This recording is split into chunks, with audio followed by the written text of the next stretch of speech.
nez, on ne voit qu'elle. La Mole est à Turin ce que la Tour Eiffel est à Paris, son symbole. Avec ses 167 mètres, elle fut dans les années 1860 l'édifice le plus haut d'Europe. Mais en s'approchant, un autre bâtiment attire notre attention, et pas seulement la nôtre. Jaune et triangulaire, on l'appelle la tranche de polenta. Même les voisins s'en étonnent toujours. Tout le monde vient pour voir ça. Nous, on ne comprend pas pourquoi d'un côté c'est étroit et de l'autre côté plus large. Avec 5 mètres de large sur la rue et seulement 54 cm à l'arrière, cet immeuble, pour le moins atypique, est bel et bien habité. L'adresse est même prestigieuse. Elle est aussi l'œuvre d'Antonelli, l'architecte de l'incontournable Mole. Oh, ces gros cerveaux, ils inventent des trucs. Faut pas chercher à comprendre. La Mole a un double intérêt. Le billet d'entrée, 17 €, permet de prendre de la hauteur.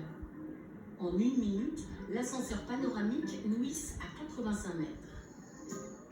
Vue imprenable sur toute la ville, sur le plus long fleuve d'Italie, le Pô, et sur les Alpes enneigées. En redescendant, on arrive directement au cœur d'un formidable musée du cinéma.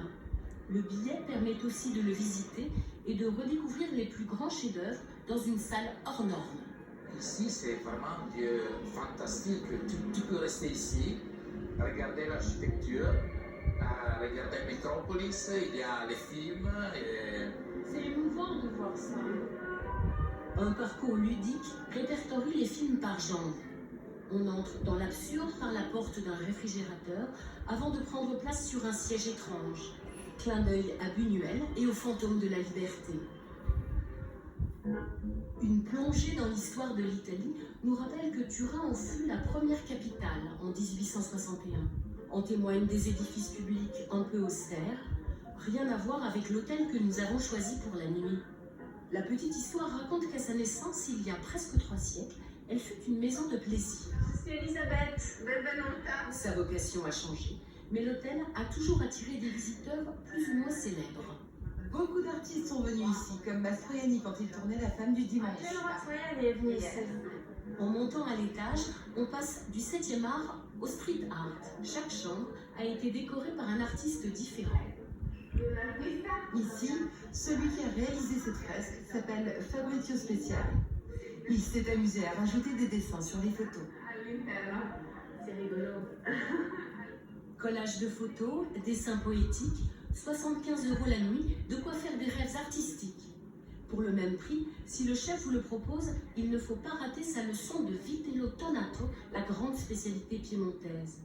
La viande de veau, cuite 4 heures à basse température et tranchée très fine.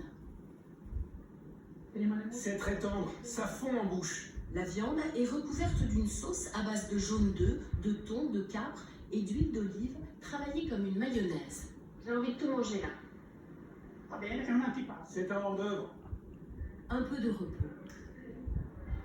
Le lendemain, pourquoi ne pas démarrer la journée en douceur sur la terrasse de ce vénérable café?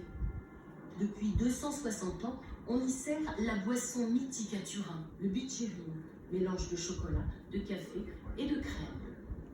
Et ça, c'est notre biccherino.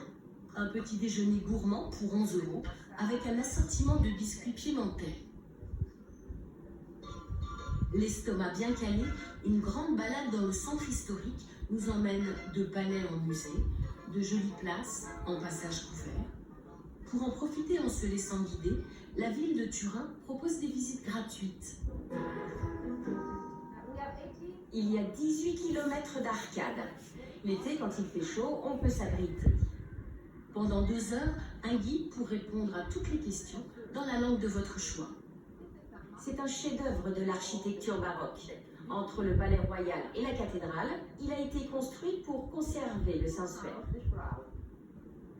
La précieuse étoffe, enfermée dans un coffre-fort en argent, se trouve dans la cathédrale voisine. La visite pourrait se prolonger des heures. Le palais royal offre aussi une riche collection de peintures, une bibliothèque qui abrite 2000 dessins de Léonard de Vinci, parmi eux le célébrissime autoportrait à la sanguine. À 10 minutes en voiture, un autre monument à ciel ouvert. Un musée et la célébration d'une autre forme de génie. De Léonard de Vinci à Michel Platini, Turin embrasse joyeusement les siècles et les disciplines. Le foot est un art, la Juventus méritait un écrin, la salle des trophées et son joyau. La Juve est la seule équipe en Europe qui a gagné toutes les compétitions. Toutes. Et les Français n'y sont pas étrangers. Ils ont offert à la Juve un plaisir inoubliable. Platini était un peintre du football, Un artiste. un artiste. Les artistes mangent aussi. Les joueurs français avaient pris leurs habitudes dans ce restaurant. Certains venaient quasiment chaque jour.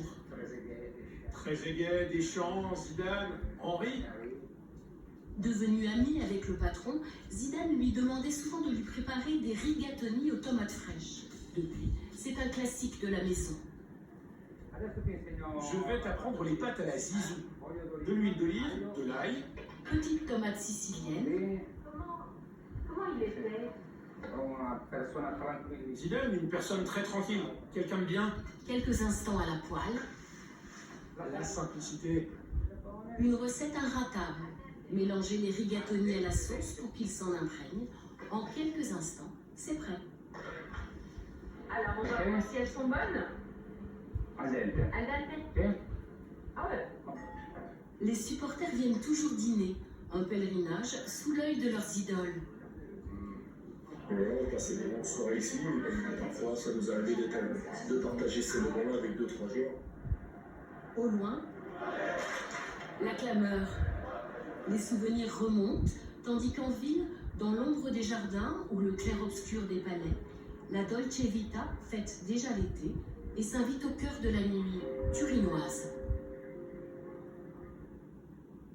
Et restons à table avec l'un des